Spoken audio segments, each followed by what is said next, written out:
భయపడ్డోడు ఎవడైనా జర గెలుకుతాడు కదా, గెలకంగానే మన భారత్ ఊకుంటుందా, చీరుతుంది కదా పండబెట్టి. ఆర్మీకి భారత్ క్లియర్ కట్గా మెసేజ్ ఇచ్చేసింది, ఏమనే చేసుకో. ఇండియన్ ఆర్మీ రెస్పాన్స్ అనేది చాలా ఘాతకున్నది, స్పీడీగా ఉన్నది. ఇంకొకటి చెప్పాలనంటే చాలా భయంకరంగా ఉన్నది. అసలు భారత్ దేని మీద అప్రమత్తంగా ఉండాలా అని చెప్పి మనం మాట్లాడితే ఒక కొత్తది ఉన్నదన్నమాట. దాన్నే హైబ్రిడ్ టెర్రరిజం అంటారు. పాకిస్తానీ బంకర్లు పుచ్చలు వలిగిపోతున్నాయి, డిస్ట్రాయ్ అయిపోతున్నాయి. నిజంగా చెప్పాలనంటే భారత్ యొక్క ఘాతక్ దాడికి తట్టుకోలేకపోతున్నాయి అక్కడికి బంకర్స్. అంటే క్లియర్ కట్గా భారత్ ఒక మెసేజ్ ఇచ్చింది పాకిస్తాన్కి, ఏందనంటే నువ్వు గెలికినవా నేను నిన్ను చీరు పడదొప్తా అని చెప్పి క్లియర్ కట్గా మెసేజ్ ఇచ్చింది. ఏందనంటే నువ్వు గెలికినవా నేను నిన్ను చీరు పడదొప్తా అని చెప్పి క్లియర్ కట్గా మెసేజ్ ఇచ్చింది. వీళ్ళు స్లీపర్ సెల్స్, ఐడియాలజికల్ ఇన్ఫిల్ట్రేషను, ఇంకా ఈ సైబర్ రాడికలైజేషన్ కలుపుతూనే ఇగో ఈ హైబ్రిడ్ టెర్రరిస్టులు తయారవుతారు. బట్ ఎప్పుడైతే ఆడు యాక్టివేట్ అయిపోతాడు చూడు, ఆడు ఘాతక హత్యార అయిపోతాడు. ఈ విల్ బి వెపనైజ్డ్. దీన్ని భారత్ చాలా డిటరెన్స్గా తీసుకోవాలి. ఈ స్లీపర్ రిక్రూట్మెంట్లను పెట్టి ఎన్క్రిప్టెడ్ యాప్స్ వాళ్ళకు ఇన్ఫ్యాక్ట్ చెప్పాలనంటే ఒక బూస్ట్ అయినాయి. సో ఇక్కడ బుల్లెట్ల కంటే ఎక్కువ బిలీఫ్ సిస్టమ్స్తో కొట్లాట అవుతుంది. వీళ్ళు ఎట్లుంటారు అని అంటే మన దగ్గరనే ఉంటారు, కాకపోతే రిలీజియస్ మ్యానిపులేషన్స్ చేస్తారు. బయట భారత్ రెడీ ఉన్నది సరిహద్దుల పైన, బట్ ఇన్సైడ్గా నువ్వు నేను రెడీ ఉన్నామా అనేది ఇవాళ భారత్ అడుగుతున్న మెసేజ్. జై హింద్, జై భారత్, జై తెలంగాణ. ఫ్రెండ్స్, నేను మీ Girish Daramoni. Welcome to our channel Chitragupt. First దాంట్లోనేమో మనం ఆపరేషనల్ త్రిశూల్ ఏ రకంగా వస్తుందో డిస్కస్ చేసినాం ఫ్రెండ్స్. సెకండ్ దాంట్లో మనము ఈ MUM-T అనంటే ఏంది అంటే మ్యాన్డ్ అన్మ్యాన్డ్ టీమింగ్, ఒక భారత్ని 6th జనరేషన్ వార్ఫేర్గా ఎట్లా డిజైన్ చేసిండ్రు మన ఇండియన్ ఎయిర్ ఫోర్స్, అండ్ దాని కేపబిలిటీని ఎట్లా ఎన్హాన్స్ చేసిండ్రు, అండ్ మోర్ ఇదంతా ఇండిజినియస్గా అంటే భారత్లోనే తయారయ్యేటట్టు ఎట్లా ఏ రకంగా కంప్లీట్గా రూపురేఖలు మార్చిండ్రు అనేది మనం డిస్కస్ చేసుకున్నాం. ఇప్పుడు థర్డ్ ఏందనంటే భయపడ్డోడు ఎవడైనా జర గెలుకుతాడు కదా, గెలకంగానే మన భారత్ ఊకుంటుందా, చీరుతుంది కదా పండబెట్టి. భారత్ జమ్మూలా ఏదైతే మన జమ్మూ అండ్ కాశ్మీర్ ఎక్సెట్రా ఆ ప్లేస్ ఏదైతే ఉందో లీపా వ్యాలీ అని అంటారు, అక్కడ సీజ్ ఫైర్ వయోలేషన్ చేసింది భారత్. ఆర్మీకి భారత్ క్లియర్ కట్గా మెసేజ్ ఇచ్చేసింది, ఏమనే చేసుకో ఖుష్ఖబరీ నాకు చెప్పు అని అన్నట్టు చెప్పిండ్రు. ఏ హే భారత్, నయా భారత్. నేను చెప్పిన కదా ఫ్రెండ్స్, మహాభారత్ మనం అందరం చూసే అదృష్టం మనకు లేకపోయిందొచ్చు, చదివినాం. కాకపోతే నయా భారత్ మనకు పరిచయం చేస్తున్నది, సాక్షులమవుతున్నాం నయా భారత్కి. ఈ లీపా వ్యాలీ లాగా కూడా మనం తీసుకొని చూస్తే ఇవాళ లీపా వ్యాలీలా 26, 27 ఆర్ అక్టోబర్ 25కి అఫీషియల్ కమ్యూనికేషన్స్ ఇంకేం పెద్దగా రాలే. బట్ NDTV, మన News 18 ఇట్లాంటి దాంట్లో సీజ్ ఫైర్ వయోలేషన్స్ జరిగినాయి అని చెప్పి వచ్చిండ్రు. అయితే భారత్ కూడా ఇమ్మీడియట్గా రెస్పాన్స్ ఇచ్చిందట, స్విఫ్ట్ రెస్పాన్స్ ఇచ్చిందట, భయంకరమైన రెస్పాన్స్ ఇచ్చిందట. ఇది పలు న్యూస్ పేపర్లలో వచ్చింది, ఇండియా టుడే తీసుకోండి, లేకపోతే పలు సోషల్ మీడియా దాంట్లో కూడా చాలా వచ్చినాయి. ఇండియన్ ఆర్మీ రెస్పాన్స్ అనేది చాలా ఘాతకున్నది, స్పీడీగా ఉన్నది.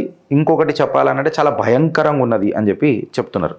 పాకిస్తానీ పొజిషన్స్ అన్నిటినీ ఇన్ఫ్యాక్ట్ చెప్పాలంటే పుచ్చలు వలగొడుతున్నారట మన ఆర్మీ సైనికులు. ఇప్పటిదాకా ఎంతమంది ఆర్మీ జవాన్లు ఏమైనరు, క్యాజువాలిటీ ఏమన్నా అయిందా, లేకపోతే సివిలియన్ ఇంపాక్ట్ ఏమన్నా జరిగిందా, ఏమన్నా క్లెయిమ్స్ వచ్చినాయా అని చెప్తే ఇప్పటివరకైతే ఏం రాలేదు, 0 అని చెప్పి టైమ్స్ ఆఫ్ ఇండియాలో వచ్చిన కథనాల ప్రకారము, రైటర్స్లో వచ్చిన కథనాల ప్రకారము ఆధారంతోనే మీ చిత్రగుప్తు. కాబట్టి ఫ్రెండ్స్, నేను ఏది మాట్లాడినా ఇప్పటివరకైతే 0. టైమ్స్ ఆఫ్ ఇండియా ఇంకా రైటర్స్ ప్రిఫర్ చేసినాము, బికాస్ ఫారిన్ పేపర్ కాబట్టి ఇండియా మీద నెగటివ్ రాస్తుంది. సో ఆబ్వియస్గా ఇక్కడ కూడా ఏమన్నా వచ్చినాయని కూడా చూసినాము. సో అందులో కూడా ఏం పెద్దగా రాలే. ఇప్పటిదాకా ఏం మాట్లాడుతున్నారు అని అంటే, ఏవైతే ఆర్మీ డైరెక్ట్గా దీని మీద ఏం అఫీషియల్ స్టేట్మెంట్ ఇవ్వలే, బట్ అప్రమత్తంగా ఉన్నారు. ఇనిషియల్ మీడియా రిపోర్ట్స్ ప్రకారం మాత్రం షెల్లింగ్ అవుతున్నది ఎక్సెట్రా అని చెప్పి చెప్తున్నారు. దాని తర్వాత రిటాలియేషన్ ఏ రకంగా ఉన్నది అని అంటే, ఇద్దరు కంప్లీట్ బ్యాటరీ ఆర్టిలరీ వాడి షెల్లింగ్ హెవీ అవుతున్నది, మోర్టార్ ఫైరింగ్స్ ఎక్కువ అవుతున్నాయి, టార్గెటెడ్ స్ట్రైక్స్ని పెట్టుకొని పోతున్నారు, ఫైరింగ్ పోస్టుల మీద జబర్దస్త్గా నడుస్తున్నది అని ఎకనామిక్ టైమ్స్లలో కూడా మాట్లాడుతున్నారు. రికరింగ్ ప్యాటర్న్ ఇవన్నీ ఫైన్. అయితే డైరెక్ట్ టాపిక్లోకి పోదాం. సీన్ ఏందనంటే ఫ్రెండ్స్, ఇప్పుడు మనం డిస్కస్ చేయాల్సింది ఏందనంటే, లీపా వ్యాలీలో ఏం జరిగింది దానికంటే ఎక్కువ అసలు భారత్ దేని మీద అప్రమత్తంగా ఉండాలా అని చెప్పి మనం మాట్లాడితే ఒక కొత్తది ఉన్నదన్నమాట. దాన్నే హైబ్రిడ్ టెర్రరిజం అంటారు. అంటే డైరెక్ట్గా పాకిస్తాను, బంగ్లాదేశ్, చైనా ఎప్పుడు డైరెక్ట్ వార్ రాదు, అది పాకిస్తాన్కి ఆర్మ్స్ సప్లై చేసుడు, బంగ్లాదేశ్కి ఆర్మ్స్ సప్లై చేసుడులో నడుస్తుంది. సీజ్ ఫైర్ వయోలేషన్స్ తీసుకొని చూస్తే 2025లోనే తీసుకొని చూస్తే పాకిస్తాన్ ఇప్పటి వరకు 14 సార్లు వయోలేషన్స్ చేసింది. పూంచ్, రాజౌరి, ఇంకా తంగ్ధార్ సెక్టార్లలో తీసుకొని మనం చూస్తే ఇప్పటికి 14 సార్లు మన సీజ్ఫైర్ వయలేషన్ చేసింది. భారత్ కూడా ఘాతక్గా రిప్లై ఇచ్చింది, ప్రిసిషన్ రిటాలియేషన్ ఇచ్చింది, పినాకా యూఏవి గైడెడ్ మిజైల్స్ వేటాల పుచ్చలు వలగొట్టింది. Border security force 0 over response ప్రోటోకాల్లో వాళ్ళకి ఆదేశాలు ఉన్నాయి, ఇచ్చి పడేయరానని. ఏదైనా ఇన్ఫిల్ట్రేషన్ మీకు ఏదైనా వచ్చినా, కనిపించినా, అనుమానం వచ్చినా లేపేయండి. అది ఆల్రెడీ మనం సాక్షులం కూడా అయినాం, కుప్వారా సాంబా రీజన్లలో ఎక్సెట్రా ఎక్సెట్రా. పాకిస్తానీ బంకర్లు పుచ్చలు వలిగిపోతున్నాయి, డిస్ట్రాయ్ అయిపోతున్నాయి. నిజంగా చెప్పాలనంటే భారత్ యొక్క ఘాతక్ దాడికి తట్టుకోలేకపోతున్నాయి అక్కడికి బంకర్స్. అంటే క్లియర్ కట్గా భారత్ ఒక మెసేజ్ ఇచ్చింది పాకిస్తాన్కి, ఏందనంటే నువ్వు గెలికినవా నేను నిన్ను చీరు పడదొప్తా అని చెప్పి క్లియర్ కట్గా మెసేజ్ ఇచ్చింది. అయితే ఇవాళ భారత్ ఆలోచించాల్సిన విషయము, ఆర్ టు దట్ మ్యాటర్ జర అప్రహెన్సివ్ ఉండాల్సిన విషయం, అప్రహెన్సివ్ అని నేను అనేదానికంటే జర అప్రమత్తంగా ఉండాల్సిన విషయం ఏంది అని అంటే టెర్రరిజం అనేది ఈ మధ్య బాగా ఎవాల్వ్ అవుతున్నది. ఇప్పుడు ఇది ఎట్లయిపోయింది అని అంటే నీకు మన మౌంటైన్స్లల్లా గన్లు పట్టుకొని ఎవరు నిలబడతలేరు. నీకు ఇవాళ నార్మల్గా ప్లేన్ బట్టలు వేసుకొని నీలాగా మనలాగా జనాలు నిలబడి కొట్లాడే పరిస్థితులలో దిగుతున్నారు. అంటే ఒక సివిలియన్ రూపంలో ఉండి టెర్రరిస్ట్ యాక్టివిటీస్లను ప్రమోట్ చేస్తారు చూడు, వీళ్ళతోని చాలా డేంజర్ ఉంటుంది భారత్కి. అందుకే దీన్ని హైబ్రిడ్ టెర్రరిజం అని అంటారు. వీళ్ళు స్లీపర్ సెల్సు, ఐడియాలజికల్ ఇన్ఫిల్ట్రేషను, ఇంకా ఈ సైబర్ రాడికలైజేషన్ కలుపుతూనే ఇగో ఈ హైబ్రిడ్ టెర్రరిస్టులు తయారవుతారు. ఇండియా ఛాలెంజ్ వీళ్ళని ఎదుర్కొన్నట్లున్నది. ఇప్పుడు వీళ్ళు ఎట్లయిపోయింది అని అంటే వాళ్ళు ఏదో కొండలకే వచ్చి కొట్లాడతలేరు, వాళ్ళు ఏదో బార్డర్లు దాటి వచ్చి వస్తలేరు, వాళ్ళు నీలాగా నాలాగానే ఉంటున్నారు. వీళ్ళందరూ ఎట్లుంటారు అని అంటే మనలాగా నార్మల్ లైఫ్స్లలోనే బతుకుతారు. వాడు టీచర్ ఉండొచ్చు, నీ పక్కన చదువుతున్న విద్యార్థి ఉండొచ్చు, టెక్నికల్ వర్కర్ ఉండొచ్చు, డాక్టర్ ఉండొచ్చు, లాయర్ ఉండొచ్చు, యాక్టర్ ఉండొచ్చు, ఎవడని ఉండొచ్చు. వాడు యాక్టివేట్ అయ్యేదాకా వాడు నార్మల్గానే బతుకుతాడు, ఒక టీచర్ లాగా, ప్రొఫెసర్ లాగా, స్టూడెంట్ లాగా, యాక్టర్ లాగా. బట్ ఎప్పుడైతే వాడు యాక్టివేట్ అయిపోతాడు చూడు, ఆడు ఘాతక హత్యార అయిపోతాడు. He will be weaponized. ఇక్కడ ఇక మనం ఇంటెలిజెన్స్ ఫెయిల్యూర్ అని చెప్పి మాట్లాడతాం, ఎక్సెట్రా ఎక్సెట్రా అని మాట్లాడతాం. మరి మొన్నటిదాకా నార్మల్ సివిలియన్ బ్రదర్, వాడి మీద ఏం అనుమానాస్పద సంఘటనలు ఏం లేవు. దీన్ని భారత్ చాలా డిటరెన్స్గా తీసుకోవాలి అని అన్నప్పుడు చాలా వస్తాయి అన్నమాట. అంటే ఇంటెలిజెన్స్, సోషల్ ప్రొఫైలింగ్, ఈ ఫైనాన్షియల్ ట్రేసింగ్, ఇంటెలిజెన్స్ వర్గాలు బాగా చేస్తున్నాయి. అంటే వాడు ఏ రకంగా స్పెండ్ చేస్తున్నాడు, ఎంత క్యాష్ కడుతున్నాడు, ఏ హోటళ్ళలో తిరుగుతున్నాడు, ఇవన్నీ అందుకే ఈ మధ్య మొత్తం తీసుకొని వస్తున్నారు. ఇవన్నీ మనం తీసుకొని చూడాలని అంటే ఫ్రెండ్స్, ఇండియా పాకిస్తాన్ యొక్క డైనమిక్స్ ఒకసారి మనం ఆలోచించాలి. పాకిస్తాన్ అనేది భారత్కి ఎప్పుడు కూడా ఒక ప్రైమరీ కన్సర్న్ లాగానే ఉండే. ఎన్ని ఇంటర్నల్ చావోస్ ఏమున్నా పంచాయతీలు ఉన్నా అది ఎప్పుడు మనకు ఒక లొల్లే ఉండే. పాకిస్తాన్ కూడా ఎప్పుడు కూడా ఒక ప్రాక్సీ టెర్రర్ అపారాటస్ని యూజ్ చేసింది. అంటే డైరెక్ట్గా కాదు, టెర్రరిస్టులని పంపించి స్మగుల్ చేసి భారత్ బార్డర్లు దాటించి వాళ్ళకు మాకు సంబంధం లేదని చెప్పి. సో ప్రాక్సీ వారే Lashkar e Taiba, Jaish e Mohammed, ISI backed cells etcetera వీళ్ళందరికీ ఇదే అనమాట. సో ఇలా ఈ ఆపరేషన్ త్రిశూల్ అనేది ప్రపంచానికి భారత్ యొక్క రెడీనెస్ డ్రిల్ ప్రొజెక్ట్ చేస్తుంది. డిటరెన్స్ అని అనుకుంటే వాళ్ళ మూర్ఖత్వం, కాకపోతే దీన్ని తక్కువ అంచనా వేయడం కూడా వాళ్ళ మూర్ఖత్వం. వీడికి ఆగిపోయింది అని అంటే కాదు. ఈ ప్రాక్సీ వార్ ఇంకా రాడికల్ నెట్వర్క్స్ని ఎట్లా ఎదుర్కొందాం గిరీష్ అని చెప్పి మనం మాట్లాడితే, పాకిస్తాన్ ప్రతిసారి ప్రాక్సీస్తోనే ఆడిందని మనం డిస్కస్ చేసినాం. ఈ స్లీపర్ రిక్రూట్మెంట్లను పెట్టి ఎన్క్రిప్టెడ్ యాప్స్ వాళ్ళకు ఇన్ఫ్యాక్ట్ చెప్పాలనంటే ఒక బూస్ట్ అయినాయి. ఈ ఇండియన్ ఏజెన్సీస్ కూడా ఈ క్రాస్ బ్రాడర్ రూట్స్ ఏవైతున్నాయో, మదరాసా ప్రొపగండా పైప్ లైన్స్ ఏవైతున్నాయో వారన్నిటినీ సీల్ చేస్తున్నారు.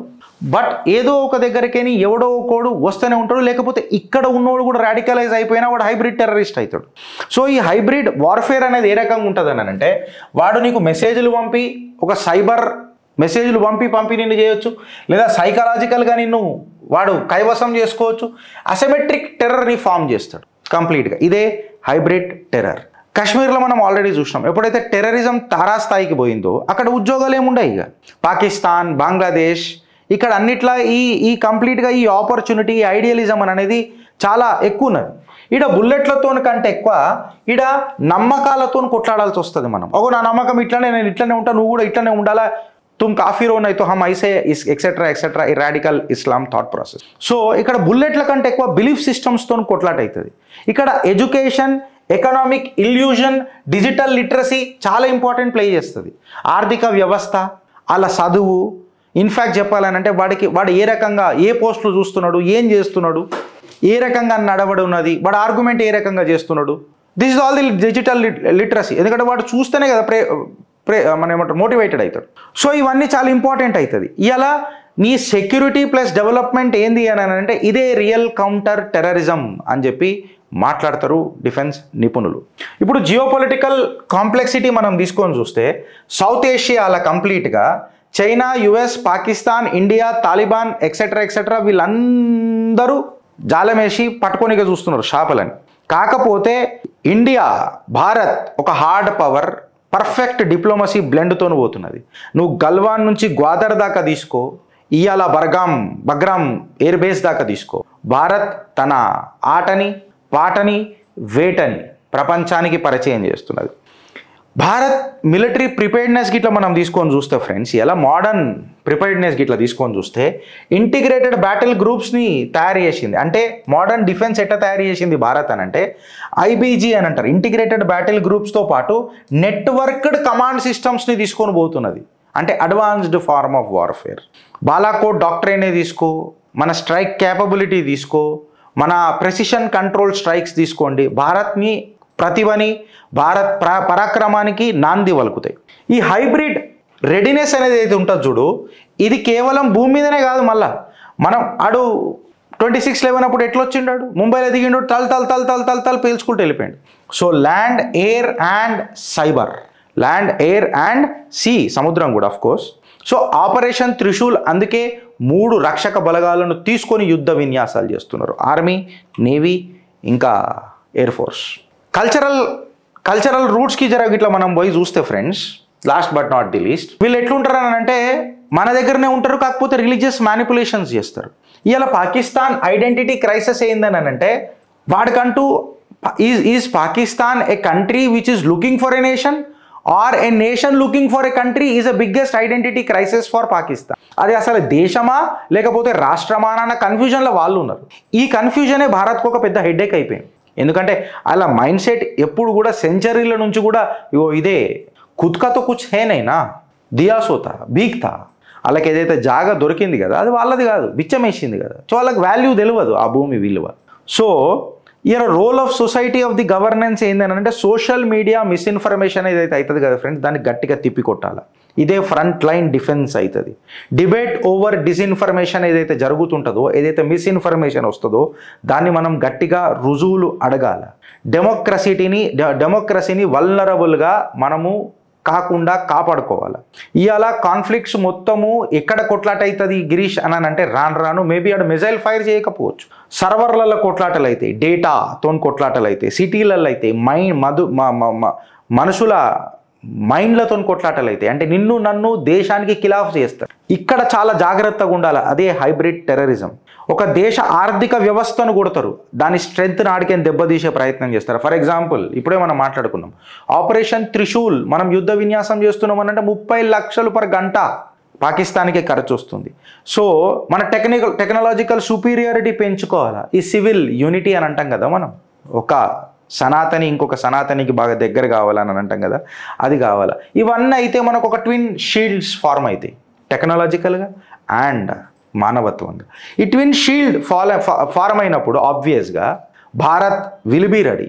భారత్ రెడీ ఎప్పుడవుతుంది అని అంటే బయట భారత్ రెడీ ఉన్నది సరిహద్దుల పైన, బట్ ఇన్సైడ్గా నువ్వు నేను రెడీ ఉన్నామా అని అనేది ఇవాళ భారత్ అడుగుతున్న మెసేజ్. ఈ హైబ్రిడ్ స్ట్రెంగ్త్ని మన ఇంటెలిజెన్స్తోని, మన ఆలోచన శక్తితోని, మన జాతీయవాద స్ఫూర్తితోని ఆపరేషన్ త్రిశూల్ అని అన్నప్పుడు ఆ మహాదేవుడి యొక్క సంకల్పంతో ఇది కేవలం ఒక డ్రిల్ కాదు, సనాతని విల్ అని చెప్పి డిక్లేర్ చేసినప్పుడే భారత్ రెడీ అవుతుంది ఫ్రెండ్స్. లేకపోతే ఆలోచిస్తావా లేదా అనుభవిస్తావా? భారత్ మాతాకి జై.